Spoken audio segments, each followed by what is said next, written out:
programa de hoje vamos falar sobre a decadência do futebol pernambucano. Os clubes sofrem com a fuga de torcedores, dívidas, eliminações precoces, entre outros fatores. O nosso convidado é o Cauê Diniz, o jornalista Cauê Diniz. E então, Cauê, seja bem-vindo ao programa. Tudo bem, Valdir? Uma satisfação estar presente nesse programa, nem que seja remoto, né, por vídeo, mas é muito legal estar falando sobre um assunto tão importante, não só com você, mas para quem está nos acompanhando aí na TV Universitária. E então, nós estamos falando sobre decadência do futebol pernambucano. Os nossos clubes já estiveram em situação tão delicada, Cauê? O que está acontecendo? Olha, acredito que em alguns momentos das suas histórias, cada um talvez tenha passado por momentos piores, mas eu acho que no coletivo, quando você soma, e aí a gente fala muito, tende a falar muito, os três grandes da capital, né? Sport, Náutico e Santa Cruz, talvez quando você coletivamente pensa nos três, e aí também soma ao cenário do futebol pernambucano, dos clubes do interior, talvez a gente chegue a esse ponto de ter que apontar que, se não é o pior, é um dos piores, com certeza. E os fatores, as causas dessa decadência, desses problemas pelos quais passam os clubes, são vários. A gente vai tentar pontuar aqui alguns desses fatores. Vamos começar falando sobre a pandemia, né? Que é um fato muito presente e que acabou interferindo muito na presença dos torcedores nos estádios. O problema, até que ponto ele é da pandemia, ele pode ser atrelado à pandemia, ou até que ponto esse problema ele decorre da desorganização dos próprios clubes? Olha, a pandemia foi para todo mundo, né? Então, queira ou não, todos que estavam no jogo sofreram bastante. Quem é mais organizado, possivelmente conseguiu administrar melhor esse cenário. Mas, lógico, a pandemia, para quem já estava em dificuldade, empurrou a ladeira abaixo significativo. Os clubes daqui, queiram ou não, dependem muito também de bilheteria. Lógico, o principal ponto de fonte de renda dos clubes ainda é direito de televisão. Depois vem publicidade, mas a questão da bilheteria é muito importante. Além disso, que você mantenha a chama acesa para o torcedor. A gente viu imagens do último final de semana, da volta do torcedor Arruda, muita gente depois de 2 anos, voltando àquele local que para muitos é uma segunda casa, é um local onde são os laços de família, são laços de amizade. Então, é muito importante para manter acesa essa chama de ligação do torcedor. E financeiramente, com certeza, isso é indiscutível. Agora, a gente tem que realmente lembrar que esse jogo foi para todos. Esse jogo foi para todos. Do mesmo jeito que Pernambuco sofreu, o Ceará sofreu, a Bahia sofreu. E o Ceará está muito à frente do que nós hoje, no cenário nacional. Isso a gente pensando somente na perspectiva regional. Nessa retomada, a expectativa é que o torcedor volte na sua totalidade.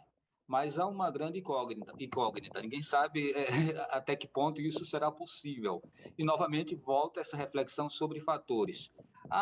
Pode haver aí uma desmotivação do torcedor em relação ao seu time, em relação ao seu clube, considerando essa sequência de resultados negativos pelos quais os times vêm passando, como, por exemplo, quando a gente observa que os 3 times principais, por exemplo, eles já estiveram na Série A do Campeonato Brasileiro. Sim. E agora a gente tem eles em Série B, né? E o caso do Santa Cruz, que já chegou à Série D. Eu acho que, assim, tem um termo bem nosso, né, que eu vou usar nesse momento, que é secura. Eu acho que o torcedor está tão seco por vivenciar novamente esses momentos do futebol, que até mesmo o momento negativo do cenário nos quais eles estão convivendo, de cada clube, nesse primeiro momento, talvez não tenha tanto, não afete tanto. O torcedor quer voltar a conviver, mas aí ele vai voltar, talvez, ao balde de água fria, né? Se o Santa Cruz começar a apanhar, se o Sport começar a apanhar, se o Náutico começar a apanhar, talvez essa lua de mel, pela distância, pela falta de convivência do dia a dia do torcedor com seu time de futebol ali no gramado, volte a se afugentar.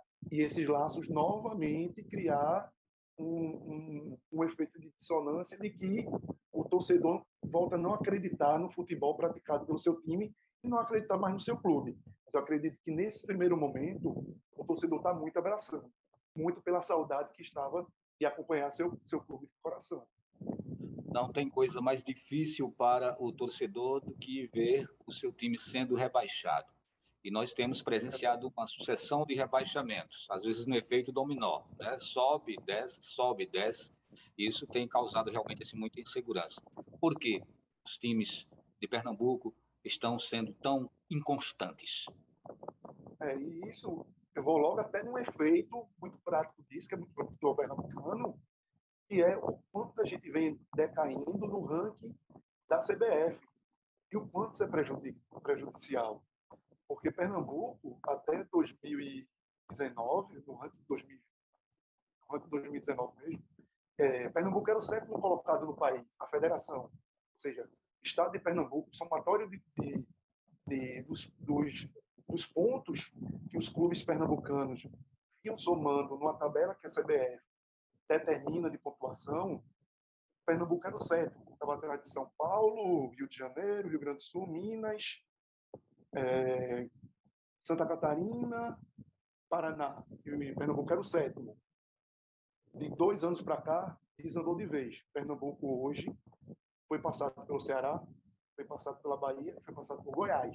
É o 10º e tem Alagoas já no seu encalço, que era algo inimaginável. Agora, voltando à sua pergunta, a causa disso tudo, possivelmente, a gente não tem como apontar um só. Isso é um jogo de causa e efeito significativo, mas a gente pode apontar alguns fatores principais. Primeiro, a questão da falta de oxigenação no comando do futebol pernambucano. A gente vem não só do atual comando, que já está há anos e anos no poder, como antes já existia um presidente que também já se perpetuava no poder, e essa falta de oxigenação, infelizmente, acaba não proporcionando uma oxigenação de ideias, uma oxigenação de debates, mudanças de discussão, e termina se achando que tudo que está aí, quem está no comando, está bom. E isso não é verdade. O futebol de Pernambuco está decaindo muito. Esses rebaixamentos são consequência de um contexto como um todo. E aí, voltando aos atores, não tem somente a federação que comanda, vamos dizer, o geral, o todo, mas também as gestões de cada clube de futebol, que em boa parte delas, nas últimas décadas, não conseguiram avançar em gestões que pensassem no profissionalismo. Continuam muito pensando na questão do eu preciso ganhar para fazer com que o torcedor esteja feliz, para eu não ser cobrado. Só que futebol, a gente tem que pensar também muito como uma empresa, e como a sua empresa. Ninguém trata uma empresa que é o seu ganha-pão da sua família de alguma forma, que mantém vários funcionários, e uma questão vidagal, de achar que a paixão vai resolver as coisas. Se for somente dessa maneira, há uma grande chance de dar errado. Então, há uma falta de profissionalismo, há uma falta de pensar no adiante e não somente no amanhã. Você tem que pensar há 3, 4 anos, há 10 anos, uma gestão a longo prazo. Por mais que você só dê o passo, por mais que você não colhe esses louros com seu nome sendo vangloriado pelo êxito dentro de campo. Mas você tem que dar os primeiros passos para que isso aconteça lá na frente pelo bem coletivo do clube. Está ficando bacana, Cauê, essa tua fala, que ela tem capilaridade para todos os clubes, né? Isso é interessante. No próximo bloco, a gente vai começar a analisar a situação mais específica de alguns desses times. E aí eu te pergunto ainda dentro dessa primeira ideia que a gente está trazendo agora nesse bloco inicial. Até que ponto interesses políticos dentro dos próprios clubes, eles têm conseguido ser mais fortes do que o interesse em se identificar um gestor realmente capaz de profissionalizar esse time. Essas incursões, elas não têm sido um tanto amadoras e a consequência tem sido esses resultados desastrosos, né? O político que eu falo aqui não é na política partidária, político no sentido mais amplo. Até porque na política partidária, Pernambuco tem até até se você ver no geral, é até meio que exceção. Você não consegue ver, sobretudo nos últimos anos, nas últimas décadas, tantos políticos bem-sucedidos, vamos dizer assim, que conseguiram lograr êxito, vamos dizer, pegando carona para o futebol. São poucos até. Mas, voltando à questão central, com certeza isso contribui bastante. Essa guerra, muitas vezes, tem a vaidade por trás, o poder por trás, de estar comandando uma instituição, de estar falando para milhões e milhões de torcedores e de ter aquele êxito, mas também tem que saber que quando tem a pancada, sofre. E você não pode ser um eterno.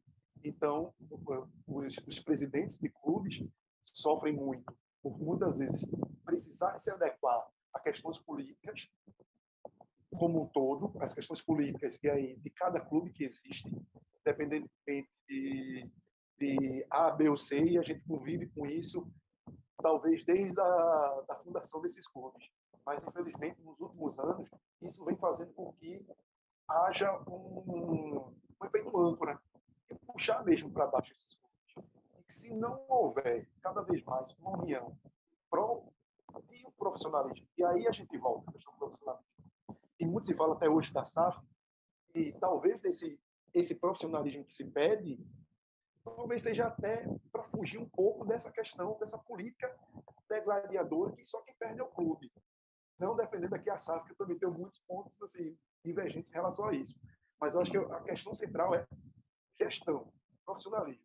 No momento que você consegue ter uma gestão, você reduz os efeitos, até políticos, de ter que prestar contas a certas pessoas, somente politicamente, porque a partir do momento que sua gestão é boa, e que muitas das vezes o efeito prático já existe imediato, você começa a, vamos dizer, ganhar musculatura para se defender dessas questões, porque o torcedor vai estar com você.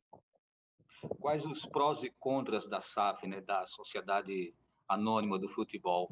Aí é uma reflexão importante que a gente pode trazer no próximo bloco, porque a gente precisa agora fazer o intervalo, tá? Então a gente vai já se preparando para retomar com essa coisa bastante questionada nos últimos dias. Até já.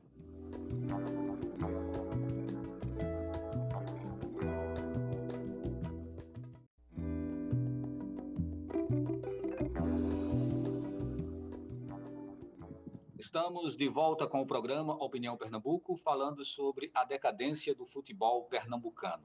O nosso convidado é o jornalista Cauê Diniz.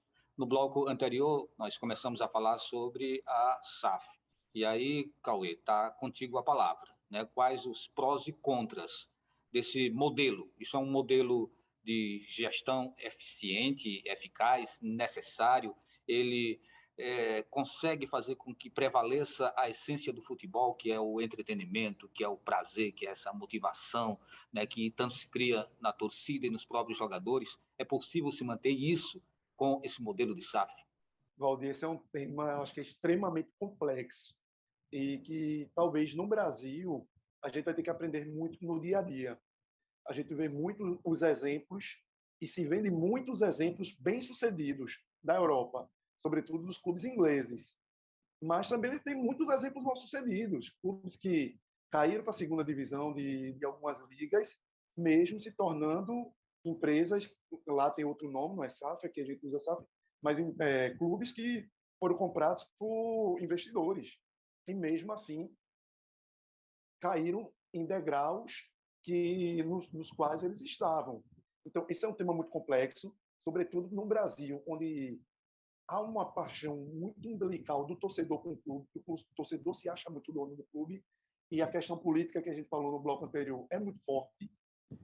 Hoje, há uma corrida muito grande dos clubes, sobretudo aqueles que têm necessidade de dar uma mudança de chave estrutural e financeira para chegar a uma nova realidade. Então, há uma correria muito grande para se deixar habilitado para esse modelo SAF e receber um investidor. Mas aí volta a questão política de novo. Há um grande dilema, porque há uma grande disputa com a própria questão política do clube, porque você precisa aprovar isso estatutariamente. Então, isso não é fácil. Mas O, os torcedores estão muito eufóricos com o que está acontecendo hoje com o Cruzeiro, Botafogo e Vasco, que foram os primeiros clubes no Brasil oficialmente a ter esses aportes financeiros ligados à SAF. Mas eu tenho minhas reticências. Eu acho que, independentemente de ser SAF ou não, e aí volta muito ao que eu falei no bloco passado, é gestão. Porque o que a SAF vai dar também é gestão. Exclusivamente isso. O que se espera que uma SAF dê de resultado é um modelo de gestão eficiente que consiga enxugar as dívidas milionárias, centenas de milhões desses clubes tradicionais do Brasil e consiga reverter isso também em contratações dentro de campo para que o futebol dê resultado. Mas não é ao certo, isso não é matemática exata, não é uma equação matemática objetiva de 1 mais 1 é 2. Então a gente vai ter que aprender muito com o dia a dia, com os resultados, até para os clubes não perderem não só parte de suas histórias, como partes importantes dos seus patrimônios, que não podem estar, em momento algum, atrelados a pagamento de dívidas de passivos trabalhistas do passado. Então, mas a gente vive esse momento de conto de fadas, né? Que o torcedor e os dirigentes de futebol acreditam que vão encontrar um príncipe encantado que vai chegar e botar uma varinha de condão, transformar aquela sua abóbora em uma grande carruagem e você vai viver um grande e feliz romance para sempre. E isso daí não vai ser verdade para todos. Senão, se a gente for pensar assim, como é que se transformarem em SAF 40 clubes do Brasil, vamos dizer assim, primeira e segunda divisão, como é que a gente vai olhar todos como gestões bem-sucedidas em resultados dentro de campo? Então, é algo muito complexo que a gente vai aprender muito com o passar dos dias. Uhum. Cauê, considerando essa última rodada do Campeonato Pernambucano, a impressão que se tem é que os times realmente eles começam a respirar aliviados. Mas agora vamos tentar personalizar um pouco e analisar a situação dos 3 times mais importantes da capital, no caso o Santa, o Sport e o Náutico. Começando pelo Sport. Né? Em nível local, está bem. Mas em nível nacional, o esporte enfrentou, né, várias quedas, e a gente já falou desse efeito Sim. ioiô aí, né, um efeito borracha. O esporte, que já foi campeão pernambucano em 87, já foi campeão da Copa do Brasil em 2008, agora está na Série B. O que é que acontece dentro do esporte particularmente? Olha, o esporte passou por um efeito muito desgastante politicamente. O ano passado, o esporte teve, se não me engano, 4 presidentes. Isso, para uma gestão de um clube de futebol, é você, vamos dizer, fazer a cartilha e cumprir a cartilha perfeita do rebaixamento. O esporte ter chegado até próximo ao fim do Campeonato Brasileiro, ainda com esperanças de não ser rebaixado, já foi uma grande vitória. Eu brinquei muito que o ano passado, o torcedor do esporte, se tivesse nessa pandemia ido para Marte, fugindo para Marte, com certeza, quando ele voltasse no final do ano, quando a espaçonave aterrissasse aqui em Pernambuco, e o cara descesse e soubesse, pô, o esporte ainda está brigando para não ser rebaixado, cara, não, que milagre é esse? Então, realmente, o esporte cumpriu no ano passado essa cartilha perfeitamente. E por quê? Problemas políticos, grandes disputas, e aí vaidades entrando, e que termina afetando o clube. E aí você vem em anos anteriores com atraso salarial, tudo isso compromete, com modelos de times de futebol que muitas das vezes não são a cara do torcedor. Talvez no ano anterior, em 2019, 2020, o esporte talvez já tivesse caído, porque o torcedor, se estivesse ali no campo acompanhando, talvez não aceitasse o futebol praticado pelo time, quando era comandado por Jair Ventura, que era um futebol muito mais defensivo. O torcedor do esporte, pelo seu DNA, gosta muito mais do time se atirando ao ataque, por mais que os resultados, muitas das vezes, não se reflitam dentro de campo. Mas o esporte sim vem muito corroído por essa sequência política e, sobretudo, por uma gestão de um ex-presidente que teve há uns 5, 6 anos atrás, que o esporte estava, vamos dizer, talvez no seu apogeu se colocava financeiro e organizacional, e do nada, com um rebaixamento na época, o clube se desmoronou de uma forma de que saiu primeiro de uma receita gigantesca para uma receita minúscula comparada, só que com um número de dívidas inimaginável e que o torcedor em si não tinha ciência de como estava aquele cenário. Só quando explodiu completamente. Vamos para o Náutico, Cauê. O tempo está passando e a gente precisa dar uma aceleradazinha. No Náutico, o Náutico até conseguiu, nos últimos anos, dar uns passos à frente importantes. Isso é bom ressaltar. O Náutico, que tinha caído na Série C, para a Série C, conseguiu, de alguma forma, ir se remontando, e é muito importante, com um modelo, na época, de gestão, que tentou puxar garotada da base, que isso é muito da solução, para não só o futebol pernambucano, mas para os clubes que não têm poder financeiro para bancar grandes contratações. O Náutico conseguiu isso naquele recorte de Série C, conseguiu subir, e o ano passado, que teve a grande chance de dar um patamar e saltar, quase que pegando o elevador de vez, de uma Série C para a Série A, faltou talvez um pouco de coragem de arriscar, de investir, de pensar até como uma empresa, e não somente ali na ponta do lápis, mas ir com um pouco de torcedor. Se eu botar 1 milhão aqui, eu subo. Eu tenho grandes chances de subir. Claro, a gente não é a matemática de 1 mais 1 é 2. Futebol não tem essa história feita, pronta. Mas tinha grandes chances de subir. Então, talvez faltou um pouco de ousadia, que hoje o Náutico teria num patamar diferenciado em relação ao Sport de Santa Cruz. Mas terminou que não acendeu e ficou no mesmo barco, bastante difícil. E o Santa Cruz, o Santa, que tem o mundo de torcedores, né, que ele consegue levar, inclusive, para os estádios, e Série D mais uma vez, né? Então, assim, queria que tu fizesse uma análise sobre a situação do Santa. Infelizmente, o Santa Cruz é o que convive com o pior cenário. Não é de hoje, até porque o Santa Cruz já conviveu com essa Série D há uma década atrás, e de uma mesma, quase com repetindo a mesma história, de vindo a A para uma B, para uma C e caindo para uma D. E o torcedor de Santa Cruz acredita muito que pode pegar esse elevador de volta. Mas o cenário também é mais desgastante. É um cenário que a maioria dos clubes vem procurando no cenário brasileiro, inclusive clubes de menores tradição, se organizar. Gestões profissionais. E então você não tem mais os bobos que você simplesmente ganha pela camisa e entra dentro de campo, é porque é Santa Cruz, é porque bota 40 mil pessoas e você vence aquele jogo. Cauê, quando a gente fala em decadência do futebol pernambucano, nós estamos cometendo algum equívoco por falar em pernambucano, em falar em Pernambuco? Os times do interior, eles também se enquadram dentro disso? A gente tem visto o surgimento, né, de times, né, como o Caruaru City, o Retrô, né, times que têm mostrado muita força ultimamente. Então, assim, vale para todo mundo ou a gente tem que abrir exceções? Eu acho que hoje, dentro do contexto, a gente pode falar em decadência mesmo, no geral, porque esses clubes, o Retrô, tanto o Caruaru City, talvez o Retrô esteja um estágio um pouco mais à frente, ainda precisam se consolidar como forças.